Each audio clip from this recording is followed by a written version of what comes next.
Welcome to Varshi TV Telugu. నేను మీ కేశవ. ఈరోజు అల్లూరి సీతారామరాజు జిల్లా పెదబయలు మండలం పర్రేడ పంచాయతీ వంచడిపుట్టు గ్రామంలో రావడం జరిగింది. వంచడిపుట్టు గ్రామంలో ఉన్నటువంటి సమస్యలను ప్రజల ద్వారా అడిగి తెలుసుకునేటువంటి ప్రయత్నం చేద్దాం. నమస్తే అండి.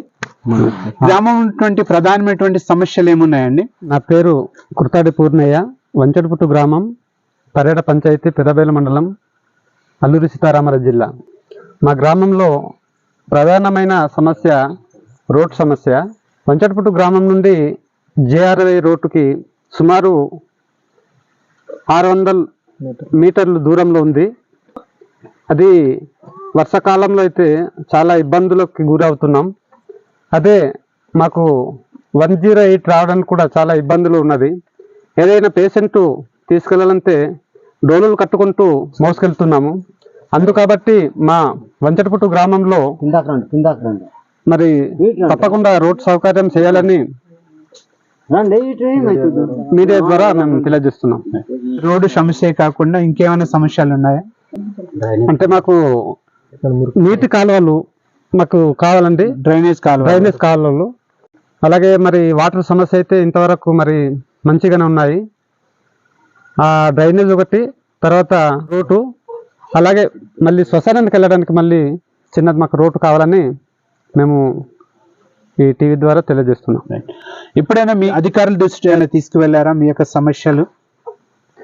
మేము టీడీపీ ప్రభుత్వం ఉన్నప్పటి నుంచి ఎన్ని దరఖాస్తులు పెట్టినా ఎటువంటి నాయకులు కూడా మాకు సహకరించడం లేదు. వైఎస్ఆర్ పార్టీ ప్రభుత్వం వచ్చిన నుంచి కూడా మాకు ఇదిగో చేస్తాం చూస్తాం అంటున్నారు తప్ప మాకు రోడ్డు విషయంలో ఎటువంటి స్పందన లేదు. కాబట్టి మేము ఎన్ని కంప్లైంట్లు ఇచ్చినా ఎవరు మాకు పట్టించుకోలేదు. ఈ గ్రామంలో ఈ నీటి సమస్య అనేసరికల్లా వెలుగు వాళ్ళు మాకు గ్రాంట్స్ చేసి కట్టించడం జరిగింది. డైరెక్ట్ పిఓ గారు కూడా ఈ గ్రామంలో వచ్చి అన్ని తనిఖీలు చేస్తూ మాకు ఆ నీరు అయితే ఒకటే ఈ గ్రామానికి ఇచ్చారు తప్ప ఎటువంటి సౌకర్యం లేదనేసి మేము ఈ టీవీ ద్వారా తెలియజేస్తున్నాం. ప్రభుత్వం నుంచి మీకు ఇల్లు ఏమైనా మంజూరు చేశారా? ప్రభుత్వం నుండి ఇక్కడ 3వ విడత ఇందిరమ్మ ఇల్లులు వచ్చింది. ఎన్ని ఇల్లులు ఉంటాయి గ్రామంలో? గ్రామంలో మొత్తము 12 ఇల్లులు. 3వ విడత ఇల్లులు 3 వచ్చాయి. మిగిలినవన్నీ కూడా మీరు సొంతంగా కట్టుకున్న ఇల్లులు. ఓకే. మనకు ఏంటంటే సిగ్నల్ కూడా ప్రాబ్లమ్ అవుతుంది. అంటే ఎడ్యుకేషన్ పర్సన్స్ అయితే వాళ్ళ స్టడీ పరంగా ఏమైనా ఇప్పుడైతే అన్ని ఆన్లైన్ క్లాసెస్ అవుతున్నాయి. ఒకవేళ మరి ఊర్లో ఉండి చదువుకోవాలంటే ఖచ్చితంగా ఆన్లైన్ క్లాసెస్ మనం చేసుకోవాలంటే నెట్వర్క్ ఉండాలి ఖచ్చితంగా. మా ఊర్లో సిగ్నల్ అందుబాటులో లేవు. పక్కనే పంచాయతీలో ఉన్నాయి కానీ అప్పుడు స్టార్టింగ్ లో బాగుండేది నెట్వర్క్ అనేది. అలాగా తగ్గించడం, నెట్వర్క్ స్పీడ్ అనేది తగ్గించడం వల్ల సిగ్నల్ కూడా సరిగ్గా లేవు. ఒక్కొక్కప్పుడు ఫోన్ చేసుకోవడానికి కూడా ఇబ్బందిగా ఉంటుంది. సో ఇదండి ఈ గ్రామంలో ఉన్నటువంటి సమస్యలు.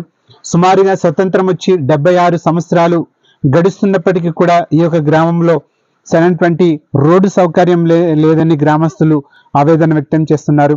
ఇప్పటికైనా ప్రభుత్వ అధికారులు, రాజకీయ నాయకులు, పాలకులు స్పందించి ఈ గ్రామానికి సరైనటువంటి రోడ్డు సౌకర్యం, అదేవిధంగా డ్రైనేజ్ కాలువలు, సీసీ రోడ్లు ఏర్పాటు చేయాలని ప్రజలు ఆవేదన వ్యక్తం చేస్తున్నారు. Thank you for watching. మరిన్ని వార్తల కోసం చూస్తూనే ఉండండి ఆర్షి టీవీ తెలుగు. ధన్యవాదాలు.